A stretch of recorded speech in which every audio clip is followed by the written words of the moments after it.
A justiça nega habeas corpus a foragidos por estupro coletivo no Rio. Conta pra gente essa notícia. É isso, viu, Nai? Mais esse caso também aqui já no nosso território brasileiro, que vem repercutindo desde a divulgação em que, de fato, uma adolescente de apenas 17 anos sofreu um estupro coletivo por 5 homens, entre eles um menor de idade. 3 dos 4 maiores, inclusive, procurados ali pelo crime, entraram com um recurso para suspender a prisão. No entanto, o desembargador Luiz Noronha Dantas, da 6ª Câmara Criminal do Rio de Janeiro, negou os pedidos. Como o caso está em segredo de justiça, o processo não mostra ali nenhum nome. Até o momento, ninguém foi preso por esse crime que aconteceu no último dia 30 de janeiro. Vitor Hugo Oliveira Simonin, que é um dos foragidos, é filho, inclusive, de José Carlos Costa Simoni, subsecretário estadual de Governança e Compliance e Gestão Administrativa do Rio, órgão, inclusive, que está vinculado à Secretaria Estadual de Desenvolvimento Social e de Direitos Humanos.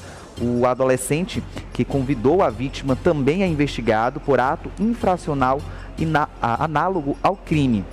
A gente lembra, inclusive, que esse caso repercutiu após imagens das câmeras de segurança mostrarem justamente o momento em que os 4 suspeitos adentram o imóvel. O que, de fato, foi divulgado pela polícia é que, no depoimento, a menor afirmou que, a convite de um amigo da escola, foi até o apartamento do amigo do ex-namorado e, no momento em que estavam no quarto, mantendo relação sexual, 4 amigos desse jovem invadiram o imóvel e forçaram a jovem a manter relação, então, sexual com os 5 envolvidos aí nesta denúncia. Inclusive, ela tentou sair do local, mas foi impedida pelos suspeitos e, inclusive, sofreu violência física, além da violência sexual. Alegou, inclusive, ter sofrido socos na região da barriga, chutes e pontapés, que foram confirmados pelos exames de corpo e delito realizados no IML do Rio de Janeiro. O caso, mais uma vez, choca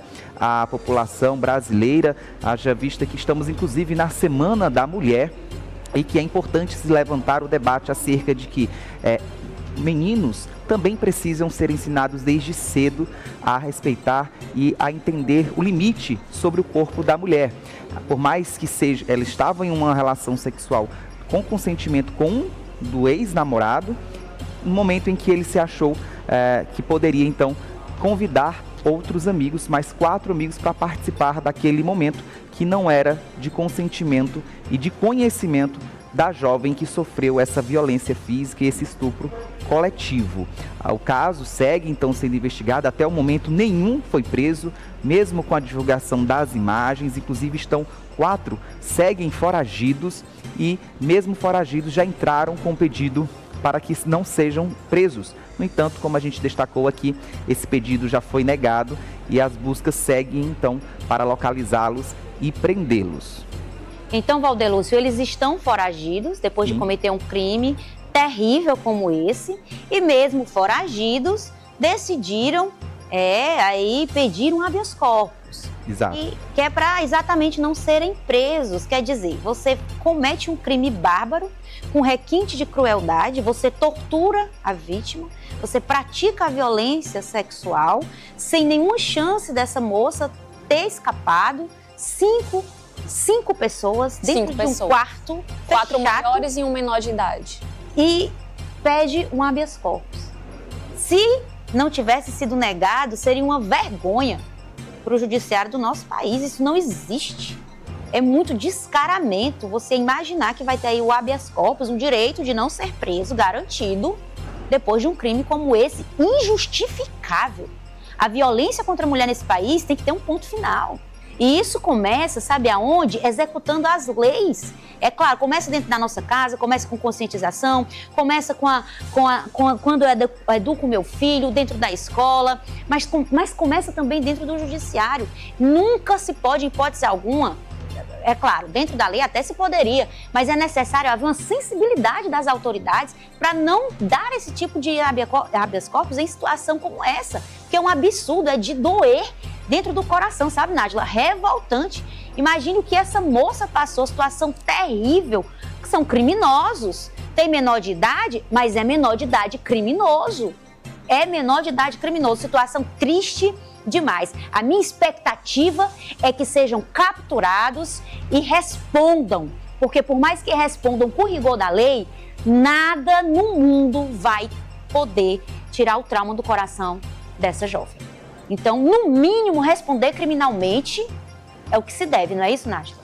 Sim, Nayana, e o mais triste é que a gente vive numa sociedade que tem um machismo tão enraizado que essa jovem, depois de sofrer essa violência brutal, ela liga pro irmão dela, de acordo com informações que chegam a todo momento aí pela imprensa internacional, e fala da possibilidade de ter sofrido um estupro. Ela sequer tinha ciência do tamanho da violência que ela tinha sofrido.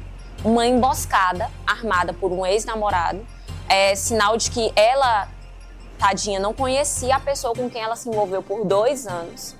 Esse, você pode ver que foi premeditado e que a possibilidade é que ela não seria a única vítima. Sim. Porque esse ex-namorado pediu que ela levasse uma amiga, fez várias ligações, mandou emoji de urgência, então tudo foi planejado para que houvesse ali um crime. O corpo dela objetificado, ela foi oferecida por esse jovem a outros jovens tão criminosos quanto, porque foi um crime planejado por várias cabeças para objetificar aquela menina. Um primeiro momento foi uma relação consentida por ela com uma pessoa com quem ela já conhecia ali com um critério de confiança. E esse rapaz chamou essas outras pessoas para dentro do quarto, obrigou ela a ter relação com todos e ela foi agredida, ela saiu toda roxa. Inclusive, no depoimento, ela fala que a preocupação deles era se a mãe dela via ela sem roupas, porque ia ver aqueles hematomas, como se não houvesse um crime, uma aberração do que tivesse acabado de acontecer naquele quarto.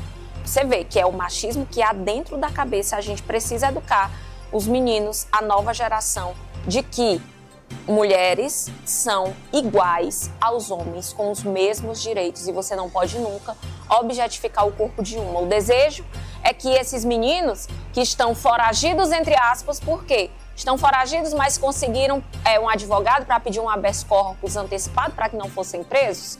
Alguém sabe onde eles estão e que eles sejam presos e respondam criminalmente com todo o rigor da lei por esse crime que cometeram, que apesar de termos leis, essas leis pagar pelo crime nunca vai apagar, como você disse, Nayana, o que aconteceu com essa moça. É um trauma pro resto da vida, para ela, para a família dela, para quem sabe pelo que ela está passando, para as pessoas com quem ela convive, mas o mínimo é que eles sejam punidos pelo crime de acordo com o que diz a lei. Verdadeiro absurdo, Nájila. Eu tenho certeza que você tem uma irmã, você tem uma amiga, você tem uma mãe. No mínimo, você tem uma mãe. E quando uma violência como essa acontece com a mulher, toda a sociedade precisa tomar as dores para si. Quando uma violência como essa acontece com uma mulher em específico, lembre-se, poderia ter sido alguém que você ama. Antes de ser qualquer coisa, ela era uma filha, ela tinha um contexto, ela estava em um lugar, como foi muito bem falado pela Nájila, isso não pode ser objetificado. Olha, uma situação extremamente deplorável. Eu tenho filhas, eu tenho 2 filhas. É claro que é natural você ter um namorado, você está começando a sua vida, é jovem, viver situações, até aprender a lidar com a diferença entre as pessoas, mas eu posso falar que esse rapaz é um verdadeiro monstro. E se não houver uma intervenção, se não cumprir pena, se não for feita alguma coisa pela justiça, a probabilidade desse monstro, porque isso é um traço de psicopatia, você ferir alguém dessa forma, sem em nenhum momento pensar no outro, só no seu próprio prazer, como um bicho selvagem, ele vai voltar a praticar esse tipo de crime. E isso, inclusive, só ressaltando, Nayana, já está sendo investigado pelas autoridades que outras vítimas já possam, inclusive, reconhecer, por isso foi divulgada as imagens dos acusados, para que, inclusive, a polícia não descarta a possibilidade de já ter acontecido isso com outras jovens, outras meninas, também por esse grupo que já teria uma prática comum nesse tipo de abordagem, para que, inclusive, possam registrar as denúncias e eles possam responder por todos os crimes. Tá vendo? O perfil da violência, desse tipo de agressor, desse tipo de pessoa violenta, ele nunca fica só em um, porque ele tem muito prazer em executar esse tipo de coisa. Realmente é algo para se investigar, porque certamente terão outras vítimas. Valdelúcia, eu quero agradecer a sua participação. Hoje nosso programa começou com notícias realmente muito fortes. Terríveis. Notícias terríveis, mas é isso. A gente não pode fechar os olhos e deixar de falar sobre os assuntos porque eles são desconfortáveis. Pelo contrário, é necessário que a gente traga para a mesa da nossa sala, para a conversa entre a família, situações como essa, para que a gente possa abrir os nossos olhos e entender que o respeito à mulher dentro da nossa sociedade é fundamental, é necessário. Valdelúcio, muito obrigada pela sua participação. Eu que agradeço. Essas e outras notícias, Ná e Nájila,